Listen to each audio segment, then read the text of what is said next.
Hey guys, Let's Communications, and welcome to my review of ID4, also known as Independence Day.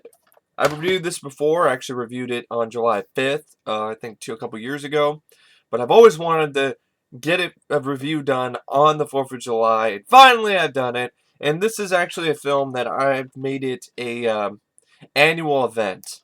I watch this movie every 4th of July, every year. I watched it last year, watched it the year before, and I think it started when I watched it with some good friends of mine, Matt, remember F for Life, and another friend of mine, Effrey. We watched it together on Skype one 4th of July, and that was really a blast. And so I guess I just kind of made it sort of a tradition. And I don't care what anybody says about this movie. I think this is a great film. I really do. I think this is a great, fun blockbuster.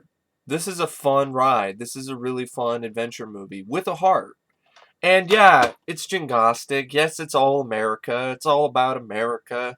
But it's because it's an American movie. And it's called Independence Day. It's not called World Independence Day or World Day. So yeah, at least it did touch upon the fact that there are other countries than the United States in the world. Yeah, they didn't have like a whole bunch of backstory and every single one of them has its own story and so forth. But the film didn't have time for that. It was already like over 2 hours long. You would have had to have a mini series if you're going to have a series which is dealing with the alien invasion stuff, dealing with all of the countries. So it focused just on the U.S., which I'm fine with. I have no issue with that. I think the film is one of the I could say it's a very influential movie in terms of influencing the summer blockbuster. This is the first time where a studio and producers carpet bombed advertising. They carpet bombed the Super Bowl with ads. They carpet bombed everything with ads for Independence Day. I swear to God, I think I saw this in the theater when I was a kid. I don't necessarily remember the memory that much, but I swear to God I did. And if I didn't, I definitely did. My parents definitely did buy the VHS when it came out because I remember specifically. And then, of course, they ended up buying this after the VHS because I remember the VHS with the holographic cover on it, which had you had the White House and you'd shake the VHS like you'd move it around, and then the White House would get blown up. And this film, in my opinion, too, also has still some of the best special effects I've seen on film. They deserve the Oscar they won. Siskel and Ebert saying it's cheesy looking, or some other people who said it's cheesy looking. Siskel and Ebert saying they don't look anything more impressive than anything I've seen in Star Wars. I'm like, really? Really? Yeah, I saw that giant wall of fire lifting trucks and throwing things in the air in Star Wars.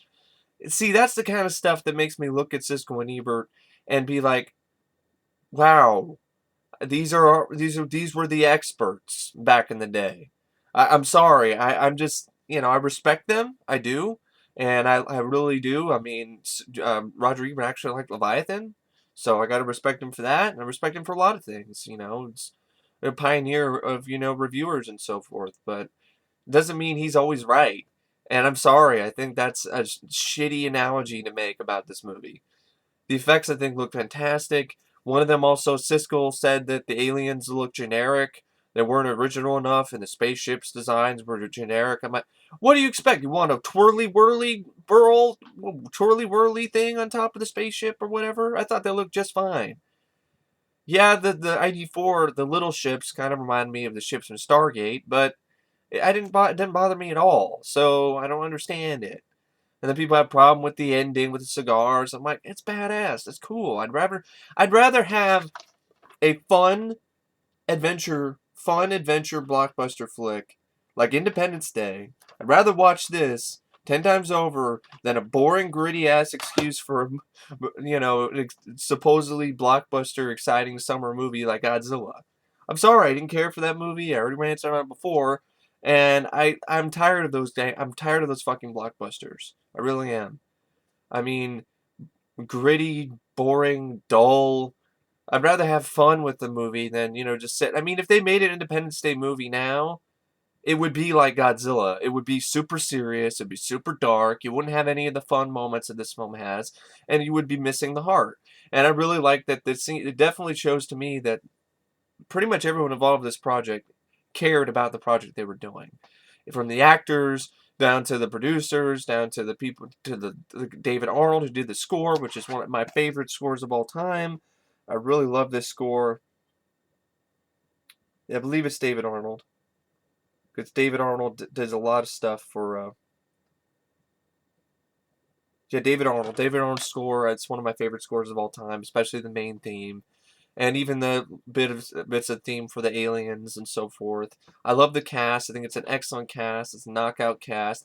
And as you can hear, people are lighting off fireworks already. And it's 3 o'clock, and it's almost 4 o'clock in the afternoon.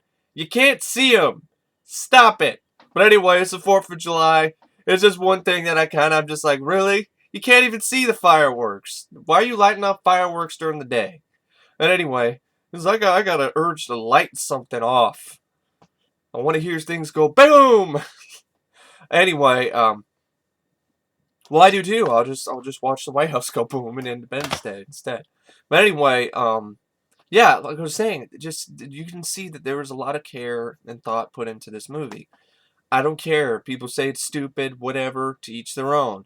In my opinion, when you bring up the argument that, oh, well, that's dumb. It's really dumb that they were able to put a virus in an alien ship. How do they know that's going to connect to their technology? I'll counterpoint with this. How do you not know? Are you an expert on alien technology? Do you know what alien technology can or cannot do? No, you don't. So, I don't know what it can or cannot do. For all I know, it could. You know, the computer virus could connect to their technology and fuck it up. So, I really don't think there's really much to debate here, because if you're going to say that it's stupid, you have no way to defend yourself because you have no idea how alien technology works. I don't.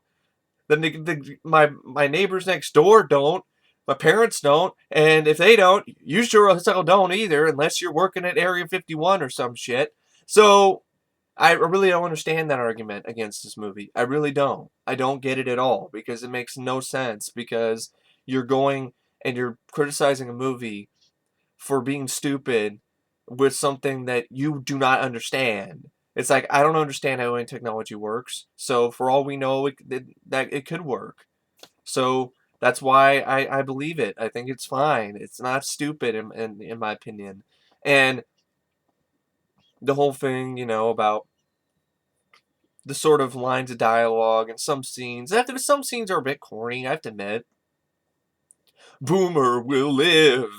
Yeah, the dog living and the whole stuff with the repent guy who's like, the end is here. Come with us. No, the end has come. The people on top of the building who were like, "Come aliens, bring us Elvis," bring back Elvis, But I don't mind it. It didn't bother me. Nothing really bothered me at the end of the day. It didn't affect the film that much at all. I mean, if there are scenes in this movie that actually made me physically choke up, I actually cried. I cried. I did. I totally when the first lady died. I really did cry, because that's a really sad thing. That's a really sad story. And I think the film did a great job building the characters and having all these different characters in one movie, not just for Brody and going in just one character like in the Godzilla remake. Here, you have a multiple span of characters, and this was also one of the first films to do that too in a summer blockbuster, with this ensemble cast of just big names. I guess somewhat big names at the time, but you know, solid actors, Bill Pullman, Will Smith, Jeff Goldblum, Emil Hirsch. If there's I really think it's one of the best casts, out there. I really like the cast in Independence Day. Will Smith, Bill Pullman, Jeff Goldblum, Mary McDonnell, Judd Hirsch, Robert Loggia, Randy Quaid, Margaret Colin, James Rebhorn, Harvey Fierstein, Adam Baldwin, Brent Spiner, Vivica A. Harry Connick Jr. So yeah, big. They even got the voice of Optimus Prime to do alien vocal effects, and Frank Welker. So there. This is one of my favorite summer blockbuster flicks. I've always loved this movie. I've loved it when I was a kid, and I still love it just as much to this day. I don't get the hate it's getting nowadays. I really don't. It's not a thinking man's movie, but it's fun. And I actually don't mind the director's cut. I actually think the director's cut actually works really well. I think the director's cut of the film, the extended version, the special edition of the movie, adds some extra scenes. And I'm trying to remember exactly what the extra scenes were, but I think they're extra scenes that add more plot and character development, if I remember correctly. I don't think they're like extra action scenes, but they're pretty much extra scenes of the deleted scenes. They explain apparent inconsistencies in the theatrical version.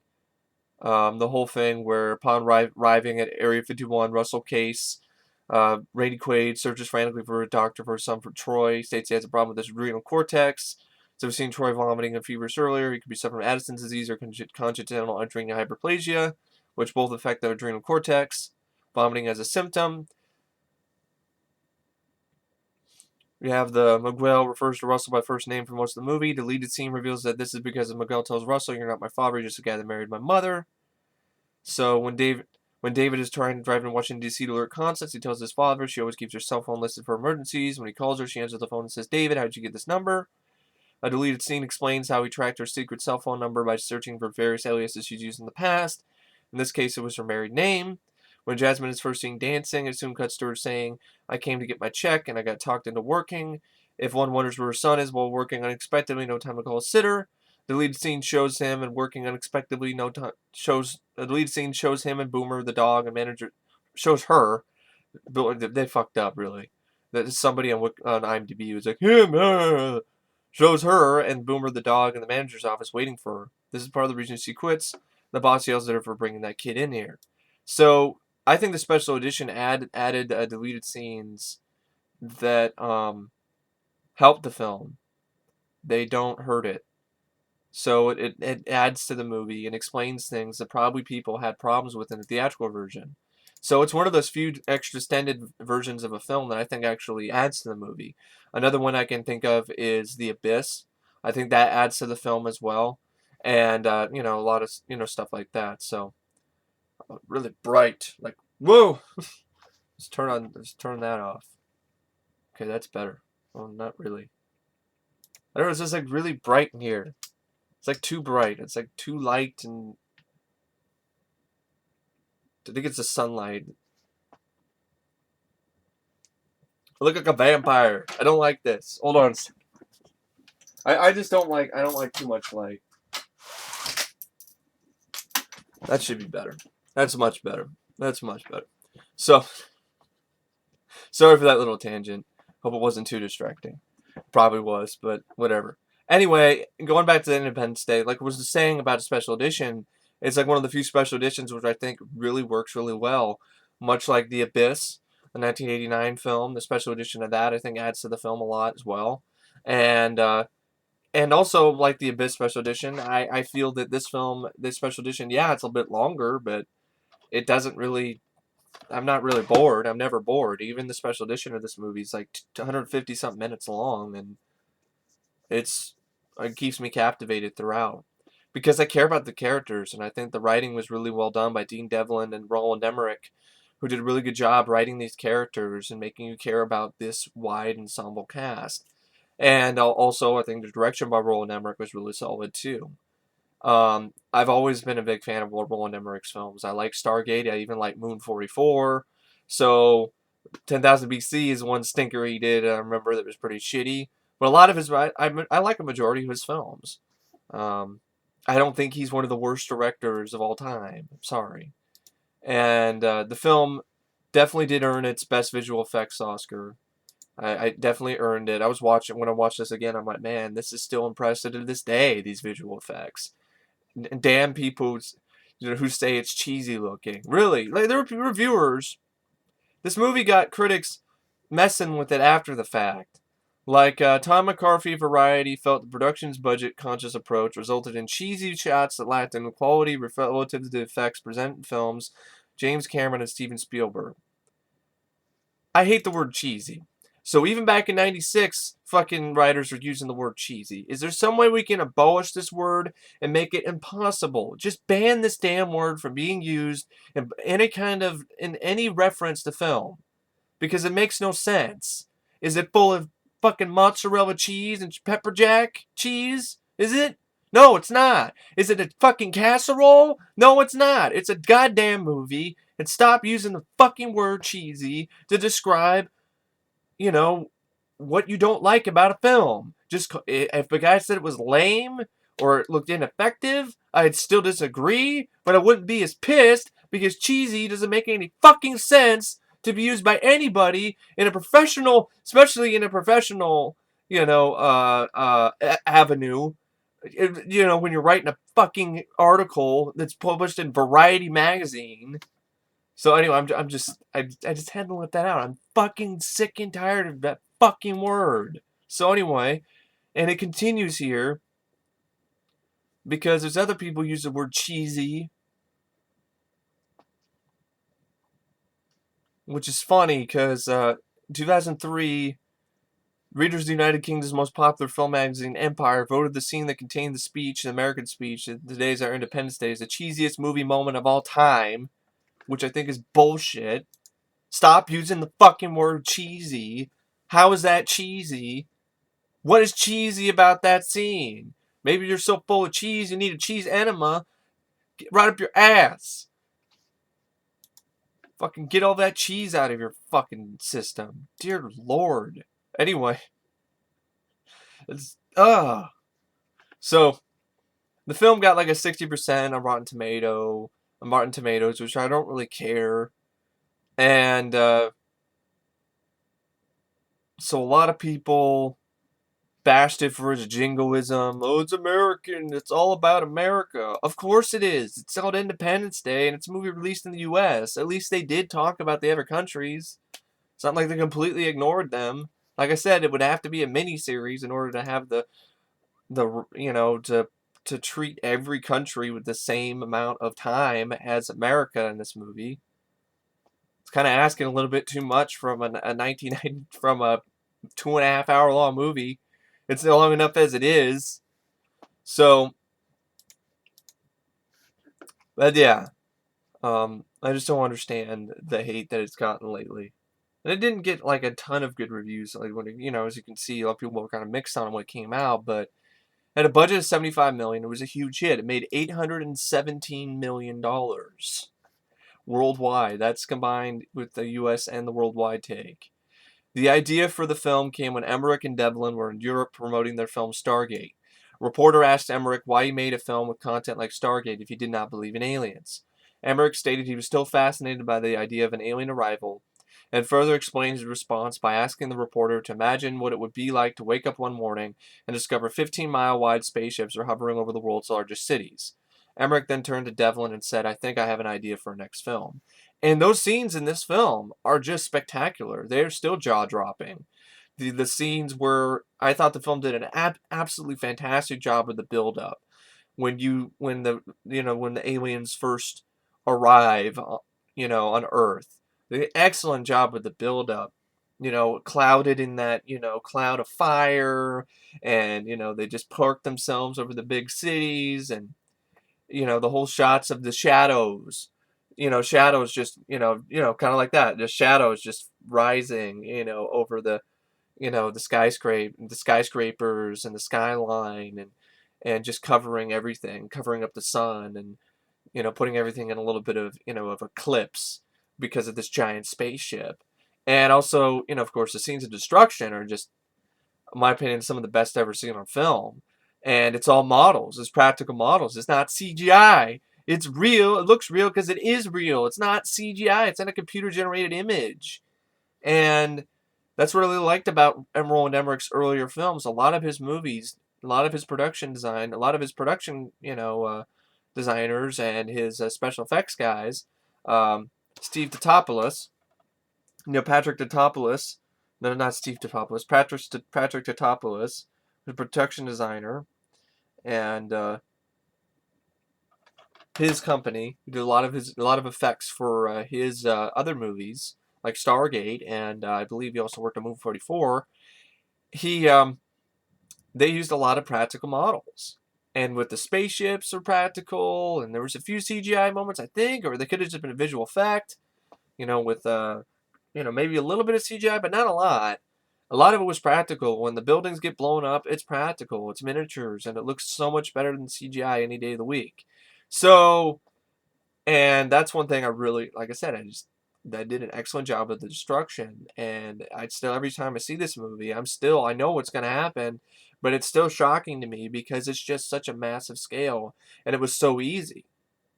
We're so used to being big bad America and nobody can touch us and we'll blow people off the planet, with their nuclear weapons and da da da da da, and our big military and whatever.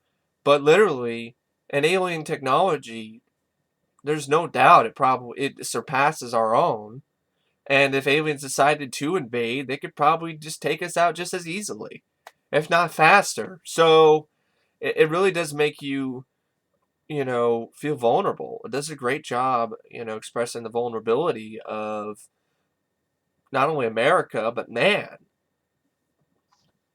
So anyway, Emmerich and Devlin decided to expand on the idea of incorporating a large-scale attack, with Devlin saying he was bothered by the fact that for the most part in alien invasion movies, they come down to Earth and they're hidden in some black field, or they arrive in little spores and inject themselves into the back of somebody's head. Emmerich agreed by asking Devlin if arriving across the galaxy, would you hide on a farm or would you make a big entrance? The two wrote the script during a month-long vacation in Mexico, and just one day after they sent it out for consideration, 20th Century Fox Peter Chernin greenlit the screenplay. Pre-production began just 3 days later in February 1995. The U.S. military originally intended to provide personnel, vehicles, and costumes for the film. However, they backed out when the producers refused to remove the script's Area 51 references. I wonder if that has some truth.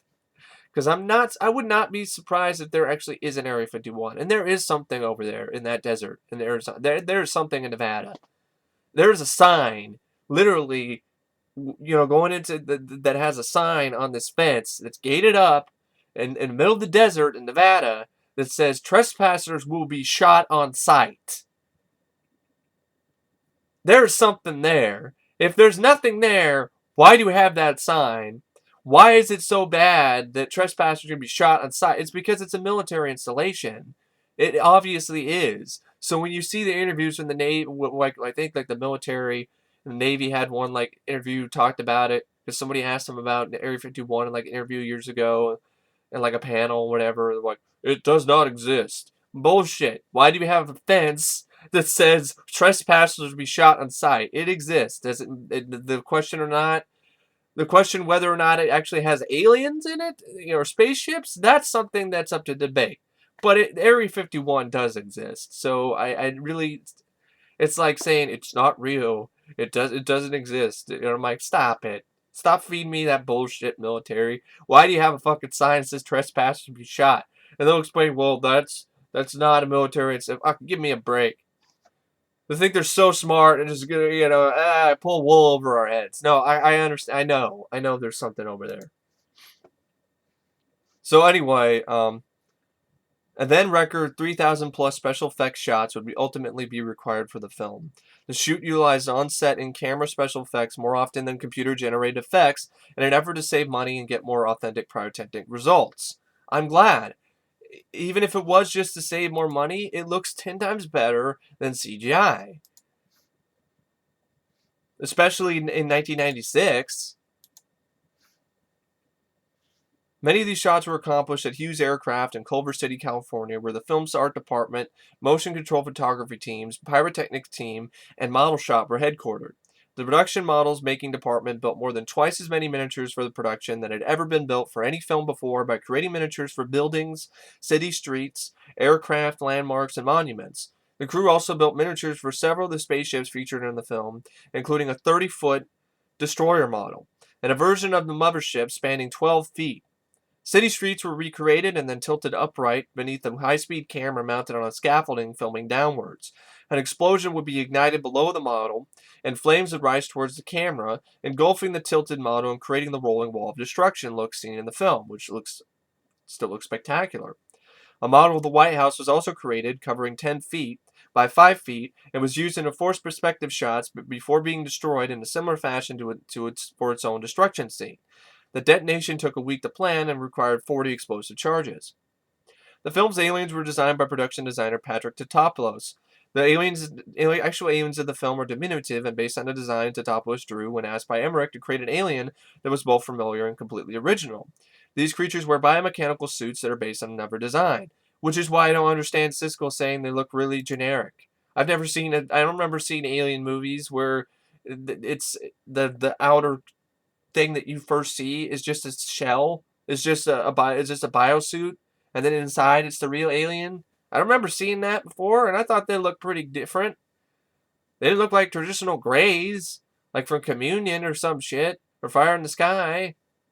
Well, Fire in the Sky did great effects too, but see, I don't understand it. I don't get it. I don't understand these aliens look generic. I thought they look original, and I still think they look like one of the most original, inventive-looking creature designs I've seen for an alien on film. Next to the Xenomorph. These creatures wear biomechanical suits that are based on another design Tatopoulos pitched to Emmerich. These suits were 8 feet tall, equipped with 25 tentacles, and purposely designed to show it could not sustain a person inside, so it would not appear to be a man in a suit. Principal photography began in 1995 in New York City. A second unit gathered plate shots of establishing shots of Manhattan, Washington, D.C., an RV community in Flagstaff, Arizona, and a very large array on the plains of San Agustin, New Mexico. The main crew also filmed nearby in Cliffside Park, New Jersey, before moving to the former Kaiser Steel Mill in Fontana, California, to film the post-attack Los Angeles sequences. The production then moved to Wendover, Utah, and West Wendover, Nevada, where deserts doubled for Imperial Valley and Wendover Airport doubled for the El Toro and Area 51 exteriors. It was here where Pullman filmed his pre-battle speech. Immediately before filming the scene, Devlin and Pullman had decided to add, "Today, we celebrate our Independence Day," to the end of the speech. So that was ad-libbed. That's a really interesting bit of trivia there. At the same time, the production was nicknamed ID4 because Warner Brothers owned the rights to the title Independence Day, and Devlin had hoped if Fox executives noticed the addition in the dailies, the impact of the new dialogue would help them win the rights to the title. The right to use the title was eventually won 2 weeks later. The production team moved to Bonneville Salt Flats to film 3 scenes, then returned to California to film in various places around Los Angeles, including Hughes Aircraft, where sets for the cable company and Area 51 interiors were constructed at a former aircraft plant. Sets for the latter included corridors containing windows that were covered with blue material.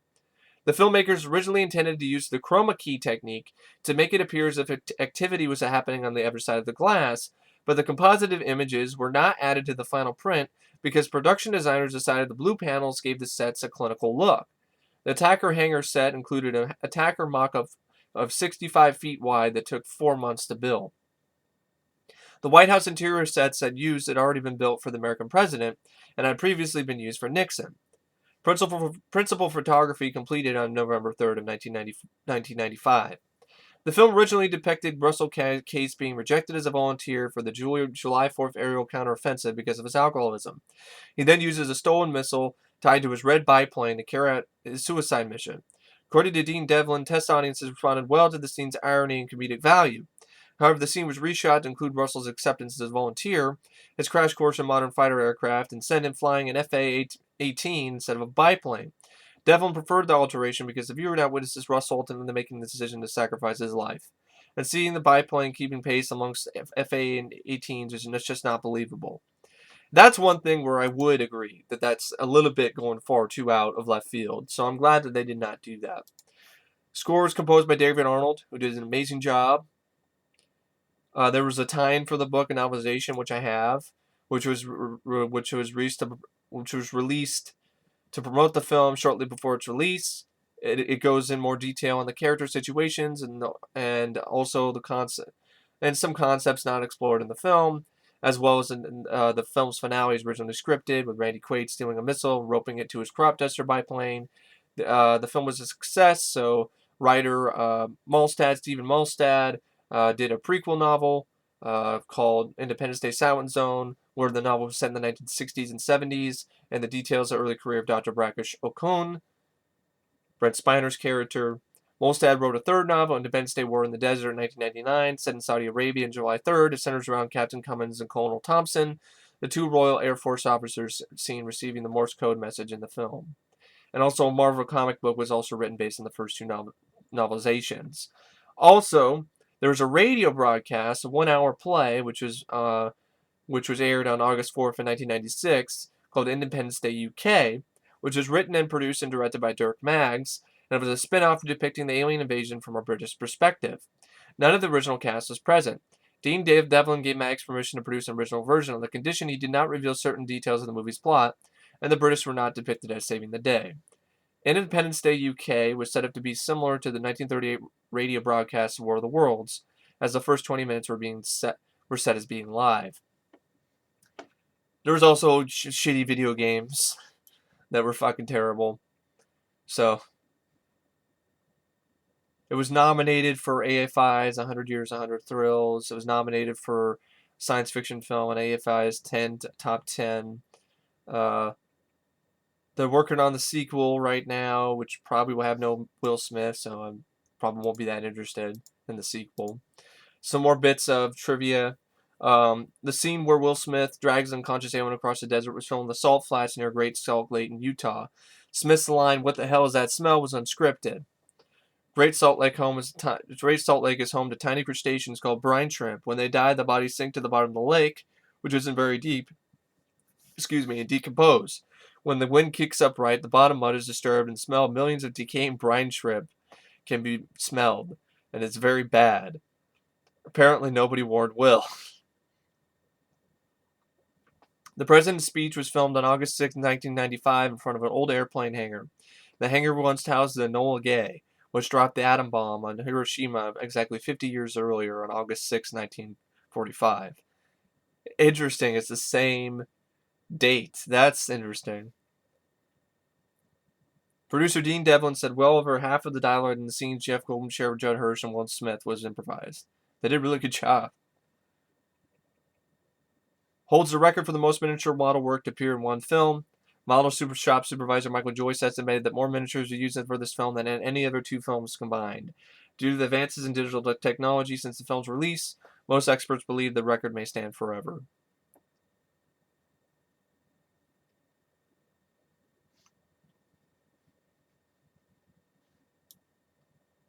The film was banned in Lebanon under pressure from Hezbollah because it included scenes where Israeli and Iraqi soldiers joined forces. Just really too bad. According to the liner notes from recent La La Land's record limited release of the complete score by David Arnold, the drum rhythm heard during the invasion near the scenes near the beginning of the film are can't fucking talk. Morse code letters that spell D-I-E. Die. Interesting. You added that in the score. Director Roland Emmerich was notified one day that Robert Loggia was very upset and refusing to leave his trailer. Days earlier, producer Dean Devlin accidentally suggested to Loggia that he watch Airplane for inspiration when he actually intended to suggest Airport. Not familiar with either film, Loggia rented Airplane after watching and thought he had been unknowingly been participating in a production of a spoof movie. Wow. The White House, which exploded, was built at 1/12 of scale and just to be blown up, although it was also used in one other shot when David and Julia stopped the car in front of the White House. And 9 cameras filmed the explosion at various speeds, one of which was 12 times faster than normal, then played back at normal speed to make the explosion seem larger and slower on film.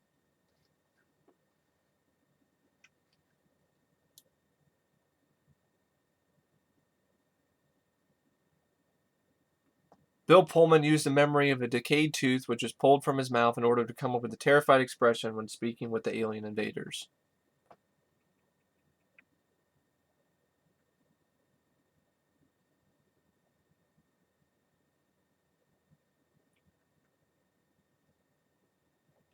An entire scene in which Jeff Goldblum explains the nature of the alien signal had to be cut to avoid possible controversy that would have arisen from a shot in which Harvey Fierstein planted an unscripted kiss on an unsuspecting Goldblum.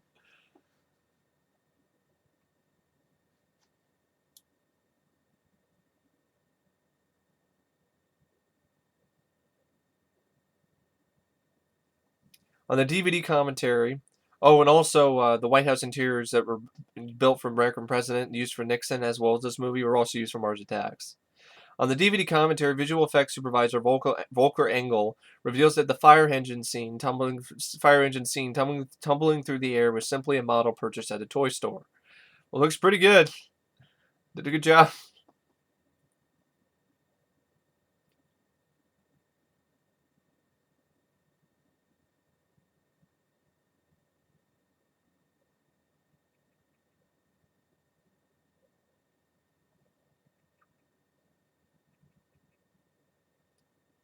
The advertising campaign cost $24 million. The airtime for the trailer shown during the Super Bowl alone cost $1.3 million.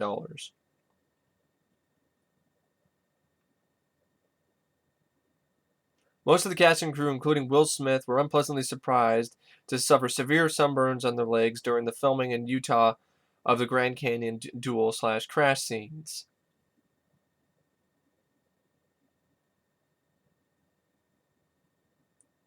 Everybody Wants to Rule the World by Tears for Fears was originally picked to play during the scene at SETI before it was replaced by REM's It's the End of the World as We Know It.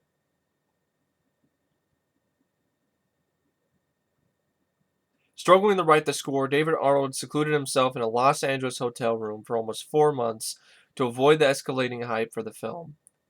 But from his window, he saw helicopters carrying banners with taglines to the film as part of a marketing campaign, which only stressed him out even more. The alien spacecraft miniature was 65 feet wide. Using a model previously used for the film Speed, the crew filmed a scene where a bus crashes through a billboard for the movie Stargate, also directed by Roland Emmerich. They also filmed a scene where a theater whose marquee reads Coming Soon Independence Day is destroyed. However, neither scene appears in the final cut.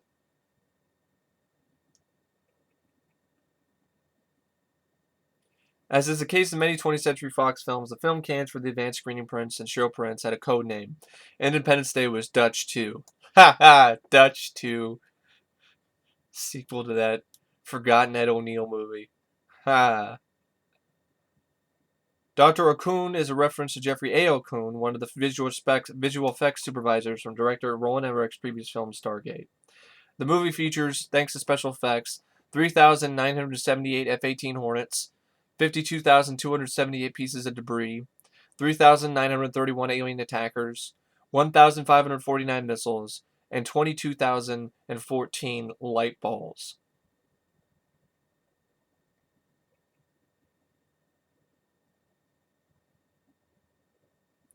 Because the crew and the audiences like the character Dr. O'Coon so much, producer Dean Devlin and actor Brent Spiner have since gone on record to say that his character is really in a coma when he appears to be dead. This leaves open the possibility of Dr. O'Coon returning for a sequel. Matthew Perry was originally offered the role of Captain Jimmy Raven Wilder, which went to Harry Connick Jr., but pulled out at the last minute. His father, John Bennett Perry, plays a Secret Serviceman in the film. The smoky effects of the alien spacecraft as it moves into position above New York starts about 22 minutes 44 seconds in the movie, was created by a double exposure on the film. The effect comes from recording water in a tank turning murky after a clod of dirt was dropped into it. And it looks amazing. It's not CGI. The footage of fiery debris captured on film after a pyrotechnics malfunction occurred on set. This footage was used as the following wreckage of the welcome wagon helicopters.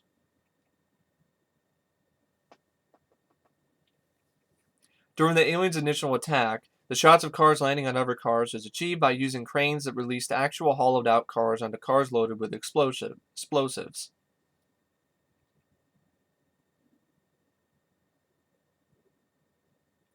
The huge hype for the film began generating in early 1996, and it caused Warner Brothers to postpone the release of Mars Attacks from summer to Christmas, and Steven Spielberg temporarily canceled his plans to direct War of the Worlds, which he eventually directed in 2005.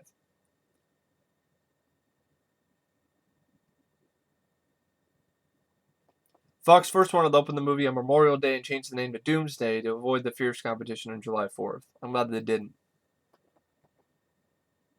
To achieve the effect of flames traveling down the street, the crew had a miniature tilted.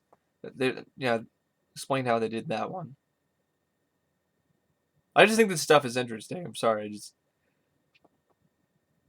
This adds a little bit more to the review than just me talking about the plot.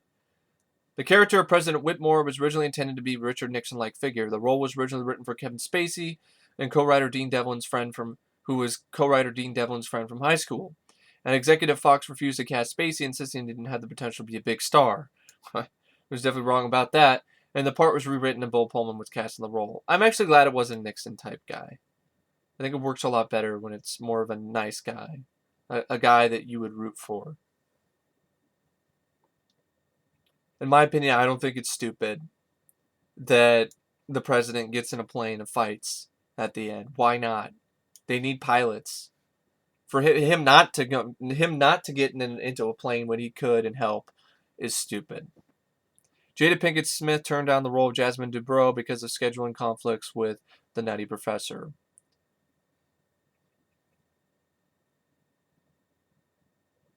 It was the highest-grossing movie in 1996. Filming at the Los Angeles International Airport was delayed several days due to a threat from the Unabomber.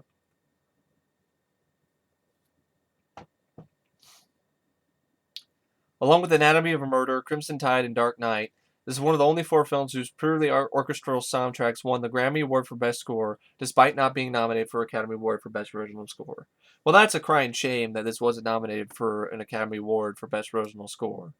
David Arnold did a great job. I still think it's really memorable score. Within the first few minutes of the first day of principal photography, a pigeon pooped on producer Dean Devlin's head. Locals were quick to inform Devlin that in New York City, this is considered a sign of good luck.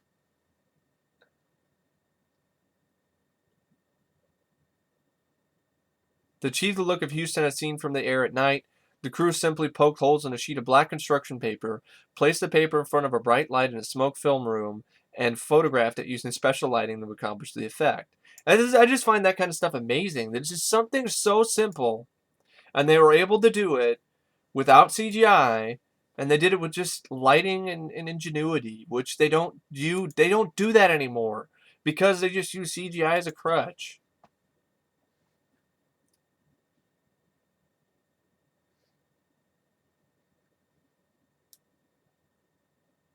Producer Dean Devlin, who served as a second unit director and directed close-up shots of the actors and F-18 pilots and the actors in F-18 cockpits, let Harry Connick Jr. improvise several takes while doing impressions of various celebrities. His impression of Reverend Jesse Jackson is included in the film.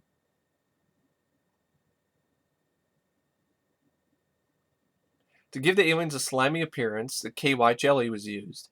Had to be applied to the alien props several times during outdoor scenes because the intense heat in the Utah desert caused the jelly to evaporate in just a few minutes. Imagine having that job.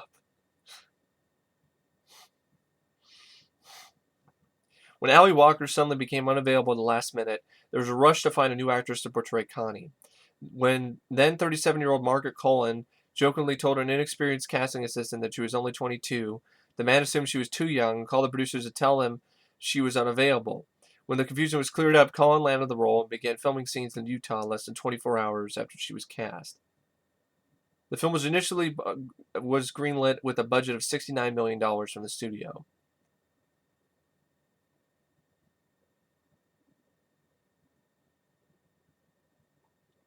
20th Century Fox set up a 1-900 number for people to call and record their very own audio review for the film. Clips of these recordings were used in a series of post-release television ads for the film. Interesting. Audio reviews.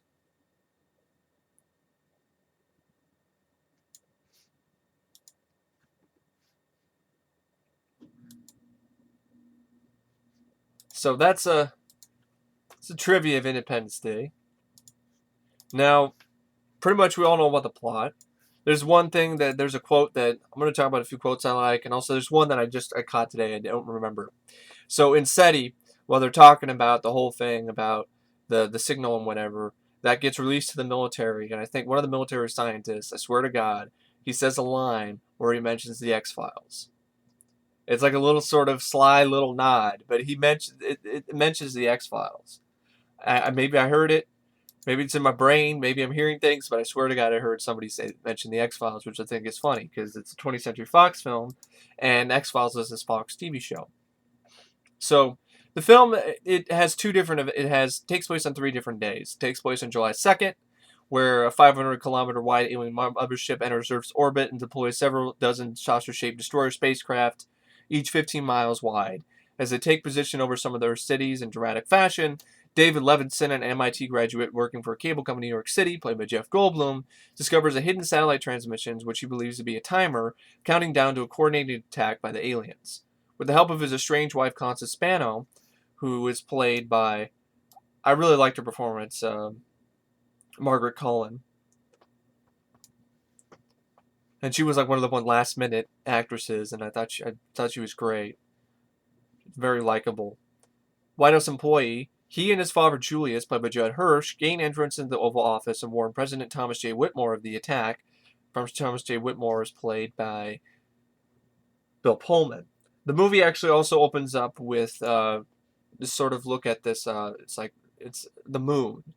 There was like a little monument left on the moon for the astronauts, and then the spaceship comes in and starts basically eclipsing the moon. And I like the way the film opens up with the score and the titles as they break apart. And I just like how it took its time introducing all these characters.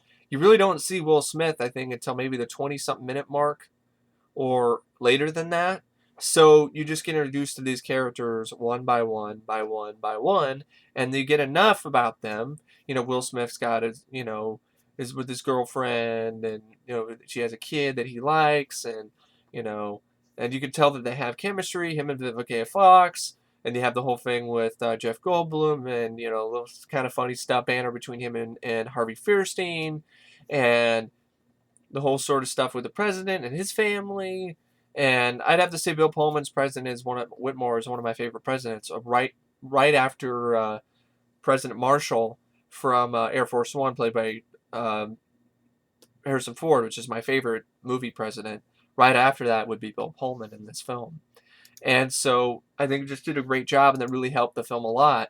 It's an epic scale, kind of, introducing its characters kind of like it would do an Irwin Allen disaster movie, and introduce these characters, and so you have a good wealth of information, at least enough of it to actually care about what happens to them, which I think was a really good choice. This is a film that has a good amount of character development, unlike other blockbusters, which try to say they do, but they really don't, like stuff like Godzilla, which you don't have much character development. It's just implied. Here it's actually there, and it's actually tangible. So anyway, and I'm talking about the 2014 Godzilla, not the 1998 film. And the 1998 film is kind of like that too. It's just implied. It's not as fleshed out as well as the character development is in this movie, in my opinion. So you have Jeff Goldblum. He warns President Whitmore of the attack. Whitmore orders large-scale evacuations to target cities, while the aliens attack with advanced directed energy weapons before these can be carried out. Whitmore and portions of his staff and Levinson's narrow escape aboard Air Force One as Washington, D.C. is destroyed. And, in epic fashion, the Wall of Fire, the White House blowing up, the I think it was Empire State Building that got blown up, or the Chrysler Building. The stuff where the people were all like, "Come, bring us home." It's explosion porn. It pretty much is, but it's awesome. It's just like, and then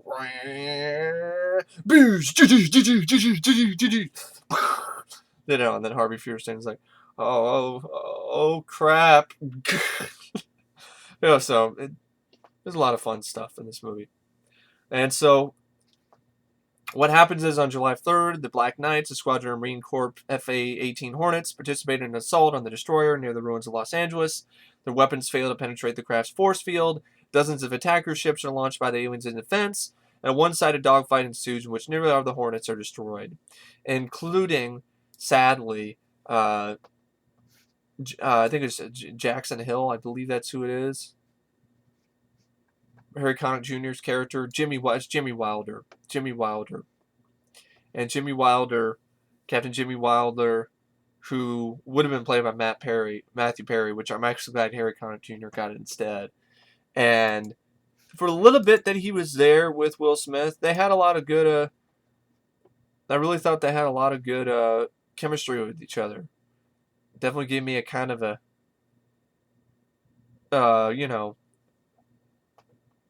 sort of a Top Gun sort of vibe, with those two guys. Had a lot of fun with those guys.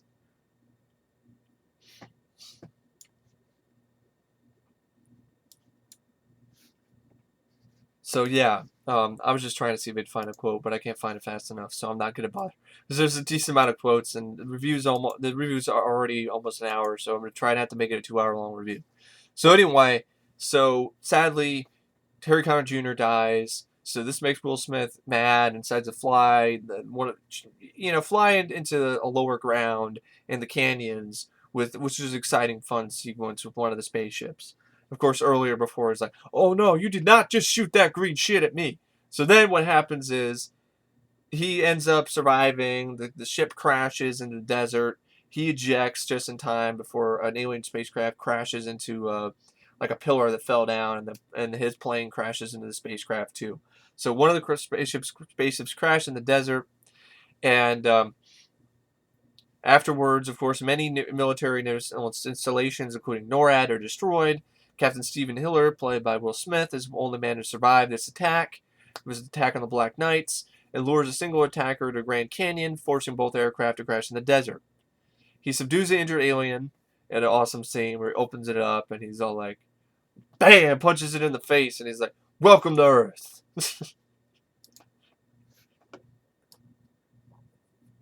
It was just awesome. I mean, I'm going to try to see if there's the rest of that line, because I got to remember that one. This one, here it is. He's like, yeah, that's right, that's what you get. Look at you, you ship all banged up. Who's the man? Huh? Who's the man? Wait till I get into the plane. I'm gonna line your friends up all right beside you. Where you at, huh? Huh? Where you at? He opens the spaceship, the alien comes up, and he punches in the face. Welcome to Earth. He sits later and with a cigar in his mouth. He's like, now that's what I call close encounter. So I can't do a good Will Smith impression, but come on, it's badass. I love that. I love that scene. So much fun.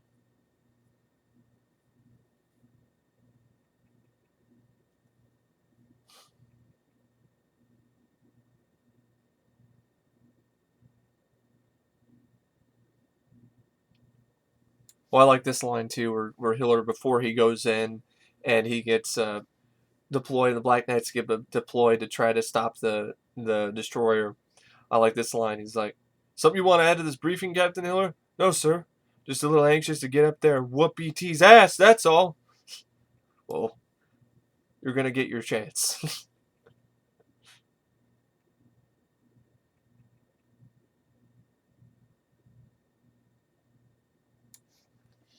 So anyway, okay. So we get back the rest of the plot here. He subdues the injured alien, punches in the face, welcome to Earth, and is rescued by Russell Case, played by Randy Quaid, who's traveling across the desert by a group of refugees. And Russell Case is a drunk character. I think Randy Quaid did a good job. And even the majority of his family, too, I thought did a good job. The actors who played his Lisa Jacob as Alicia, I thought she did a good job as well. James Duvall as Miguel Case, though. He's literally like Keanu Reeves. I swear to God, like it's Keanu Reeves, but not. But his acting is pretty much Keanu Reeves. He plays Russell's eldest son, and then you had Giuseppe Andrews plays Troy, who's his sixth son. So he's an alcoholic, and you get the idea that his wife died, she had the same disease that his son has, and then also he's an alcoholic, and he also happened to have been abducted by aliens before. So he gets ridiculed by everyone around him, especially these couple asshole guys at a diner earlier in the film. So Russell Case picks up Stephen Hiller and the alien, and who is traveling, and Russell Case is traveling across the desert with a group of refugees. They take an alien to nearby Area 51, where Whitmore and his remaining staff have also landed. And you have the whole and then of course that whole scene too, where the Air Force One takes off and narrowly avoids the wall of fire, is a great shot. The shot of destruction after, the aftermath is an amazing shot in my opinion. My jaw drops every time I see that shot. The Statue of Liberty, just face down in the water, and just the destruction is just like unbelievable. And it's not CGI either. So because it's practical and it's a miniature, it just has so much more impact to me. So anyway, then you have the whole thing. He picks up the alien, he drives up, he's like, sir, you can't come in here, it's a restricted area. You need clearance. He's like lifts up the parachute, he's got the alien, he's like, how's that for clearance? Is that enough? Is that good? Alright, well, oh shit. Like, let him in. So let him in, and of course you have the whole thing where you find the asshole guy Nimziki, who is a CIA guy, former CIA guy, who's a Secretary of Defense. He knew all about Area 51, and of course didn't tell the president, which I'm like, what an asshole. Of course he gets fired later. He's like, you can't do that. He just did. So anyway, this then leads to, you get introduced to the character, a really fun character, because Area 51 conceals a top secret facility housing a repaired attacker and 3 alien bodies recovered from Roswell in 1947. And this is where you're introduced to scientist Dr. Bracker-Shakun, played by Brent Spiner, who just steals the show. And before this, you're used to him only being Data, from Star Trek Next Generation, and he does a really great job playing this nutty scientist. So attempts autopsy then you also get the idea that the ship, they're trying to repair it, and so forth. And when scientist Dr. Bracker-Shakun attempts to autopsy the alien, it regains consciousness and attempts to escape. And the effects in that scene are great. The makeup effects are fantastic. It really does look like a real alien to me. It still looks great to this day. Beats CGI any day of the week. So it regains consciousness, and you get the idea it's a telepathy. When questioned by Whitmore, it reveals that its species travels from planet to planet, destroying all life and harvesting the natural resources. And I love the scene where Whitmore, he is questioning the alien. And I'm going to see if they have they've got to have that quote. They have to have that quote on here. There's no way they don't have this quote. If IMDb doesn't have this quote, come on, that's a bunch of...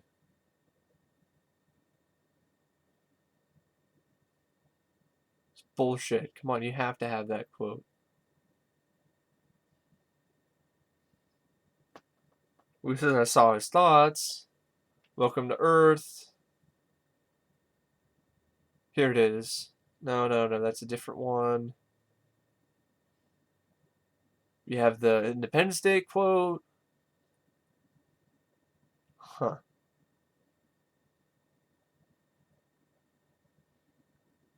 Well, basically what happens is he asked it, like, what are you doing? Why are you here?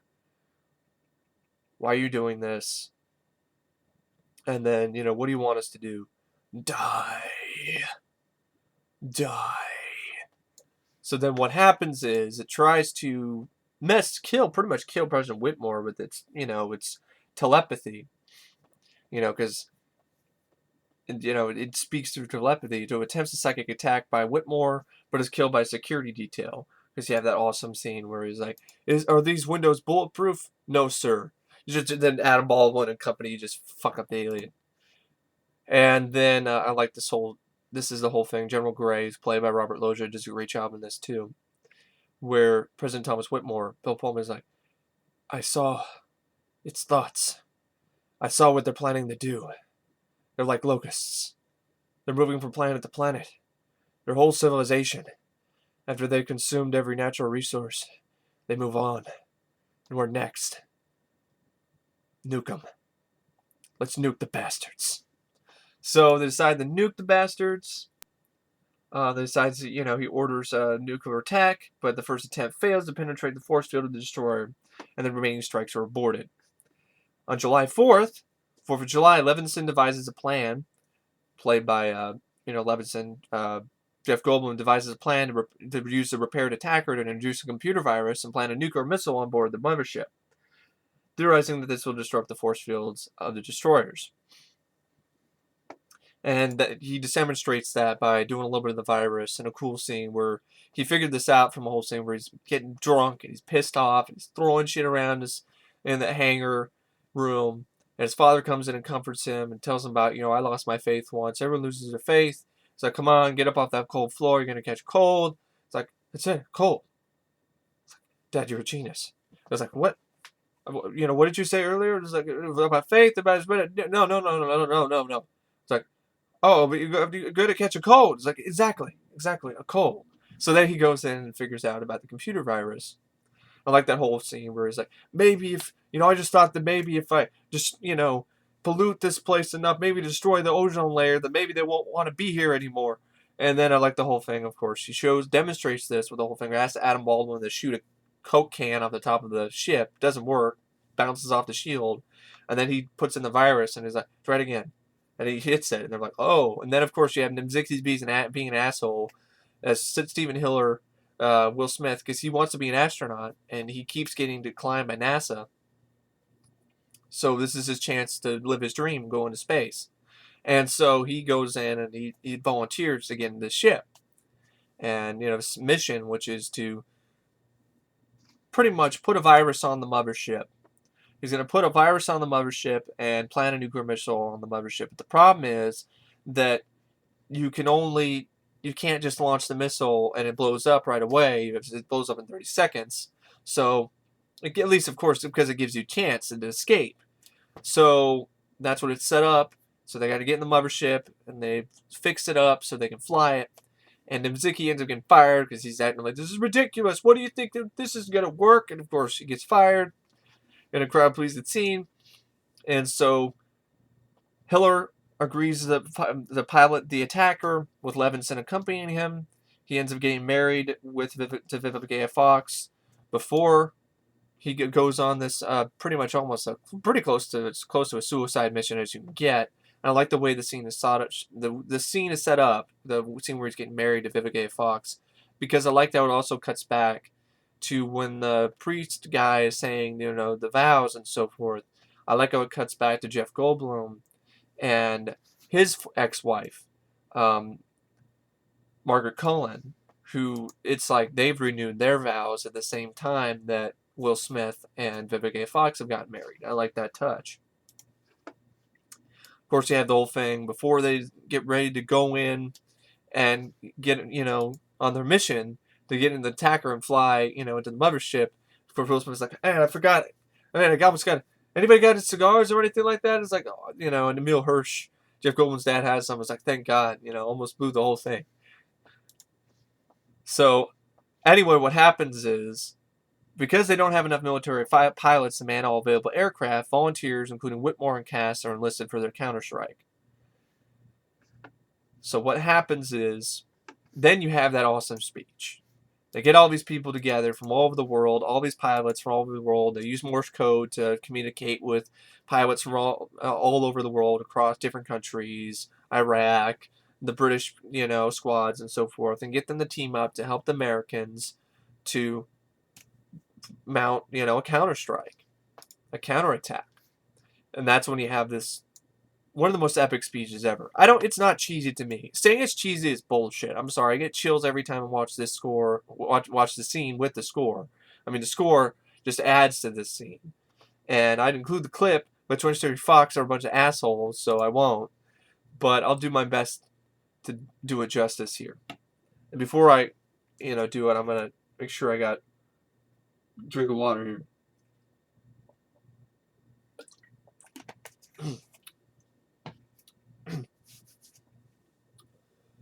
Good morning.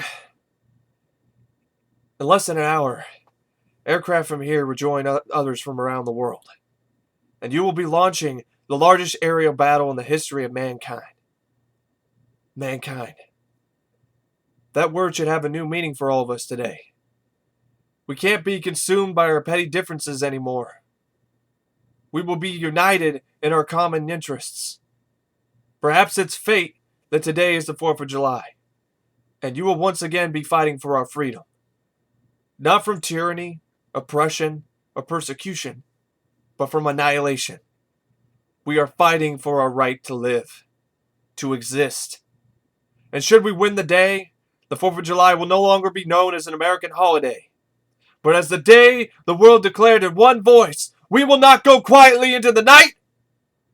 We will not vanish without a fight. We're going to live on. We're going to survive. Today, we celebrate our Independence Day. And then the crowd cheers and everybody, the score. It's just epic. I love that. Love that scene. So anyway, with the successful, so then you have Levinson and Hiller, Will Smith, and Jeff Goldblum. They team up. They get in the ship, the attacker, head up to the mothership. I love the look of the mothership. It's really cool, really inventive. I love the look of it. Kind of remind me a little bit of the inside of V'ger from Star Trek: The Motion Picture.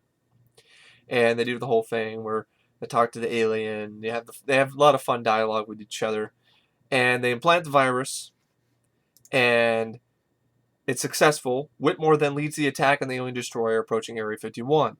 Although the force field is deactivated and the fighters are able to inflict damage, their supply of missiles is quickly exhausted. As the destroyer prepares to fire in the base, Cass, Randy Quaid's character, has one last missile to spare but attempts at firing it, jam, so leaving him with no choice but to sacrifice his own life. So he flies his aircraft into the alien weapon with a kamikaze attack, destroying the craft. So you have the whole sort of scene where he's like, "Up yours!" He's like, "I'm back!" Boom! That's a fun scene, too. And human resistant forces around the world successfully destroy the other craft, while the nuclear device destroys the alien mothership as Hiller and Levinson escape in a fun scene. And you have the whole thing where it's like, "Bye! Goodbye!" I had fun with that one. I'm going to try to see if there's the whole thing.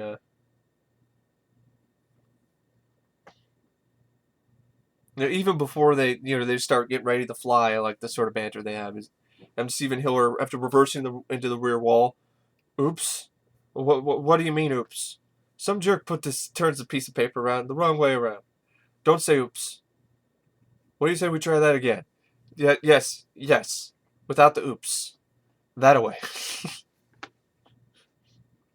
And I like that whole thing. You really think you can fly that thing? You really think you can do all that bullshit you just said?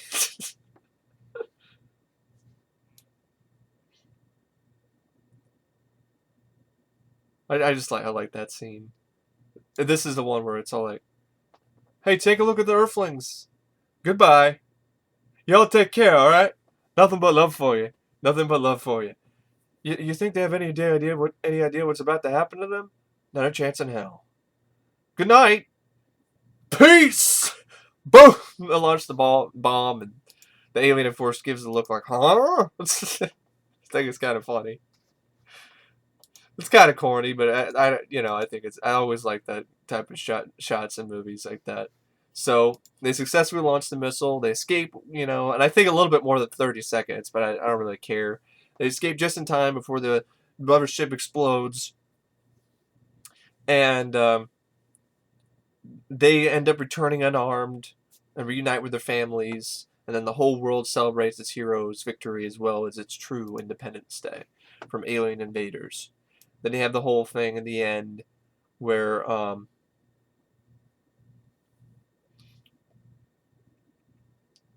it's like, "Do we get to see fireworks? I promised you we get to see fireworks." Of course, I like that shot with the score, the flames, the debris or whatever from the spaceships flying in the air. I think it's the debris from the mothership that's crashing to Earth.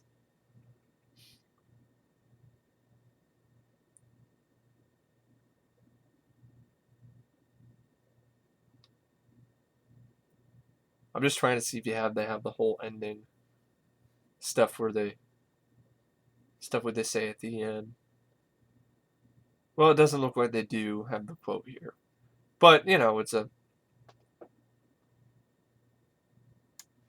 great ending in my opinion. It's like, "I ain't heard no fat lady. Forget the fat lady. You're obsessed with the fat lady. Just get us out of here." So they eventually get out of there. They land. They reunite with their families, and they celebrate 4th of July, Independence Day. Independence Day from annihilation, from total annihilation, from alien forces. So anyway, that's Independence Day, an hour or whatever long review. It took to take however long I wanted to do it.